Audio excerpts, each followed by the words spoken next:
Somewhere beneath the Atlantic, in water so deep sunlight has never touched it, there is a city that should not exist. No coral has claimed it, no fish nests in its stars. It sank in a single night, not from a storm, not from an earthquake nobody saw coming, but because the gods looked down at it and decided it had to die. That's the story you've heard, the postcard version, the one they put on documentaries next to blurry sonar images, and a narrator who really wants you to believe. But here's what nobody tells you. The sinking isn't the story, it's the punchline. And the actual story, the one buried underneath it for 2400 years, is far darker and far more uncomfortable because it's not really about a lost city at all. It's about you and what happens to any empire, any person, any civilization when it gets everything it's ever wanted. Walk with me as I take you on another journey through the eyes of history.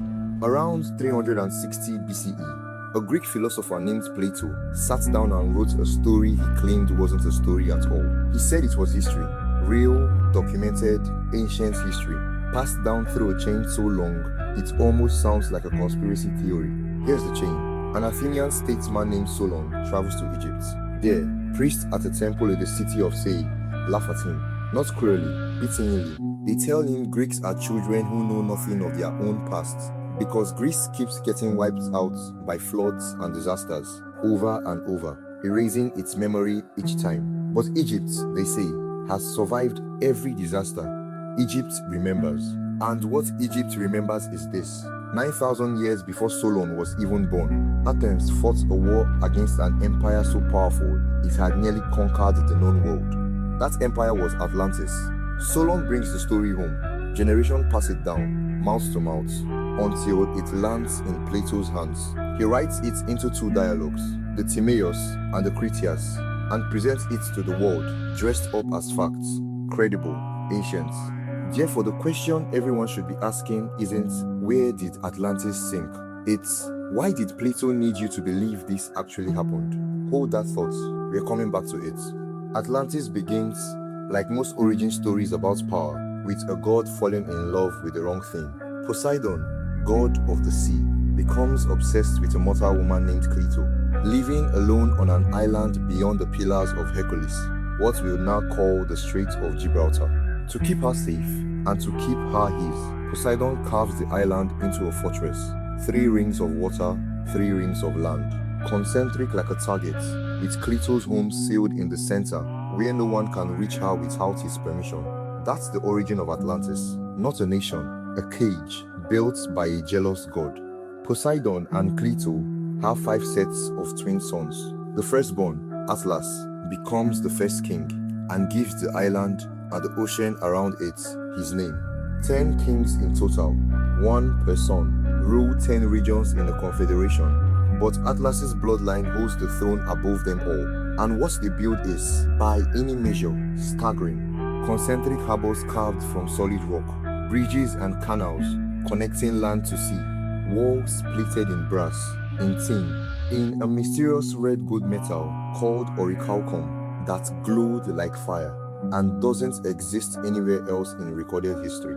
A temple to Poseidon covered floor to ceiling in silver and gold, with a roof made entirely of ivory, hot and cold springs piped into public baths, docks so vast that warships could be built and launched without ever touching open sea, orchards, elephants, exotic animals, more crops than any nation could ever need. Atlantis doesn't just have wealth, it has abundance beyond the concept of scarcity.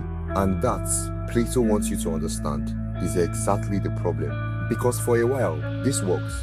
The kings governed by an ancient code, meeting every 5 or 6 years to renew their laws, sacrifice a bull, and pledge loyalty to Poseidon's original order. As long as the divine portion in them, the godly inheritance from Poseidon, stays stronger than the human hunger for more, Atlantis stays noble. But bloodlines dilute. Generation after generation, the human part of them grows louder than the divine part. Wealth stops feeling like a gift and starts feeling like an entitlement. Therefore, the kings who once ruled with restraints begin to rule with appetites, and an empire that could have anything decides it wants everything. They set their sights on the entire Mediterranean. Atlantis armies move east. City after city, coastline after coastline falls under their control. Libya as far as Egypt, parts of Europe as far as Italy. It looks, for a moment, unstoppable. But there's one line they can't cross. Athens. Not the sprawling city we picture today. Plato's Athens is smaller, almost aggressively modest by comparison. No orichalcum, no ivory ceilings, just citizen soldiers, communal living, and a fierce, disciplined loyalty to virtue over comfort. Where Atlantis had grown fat on excess, Plato's ideal Athens had stayed lean on principle. And when the other Mediterranean powers begin to surrender or scatter, Athens stand alone against the empire that conquered everyone else. Therefore, what should have been a massacre becomes something else entirely.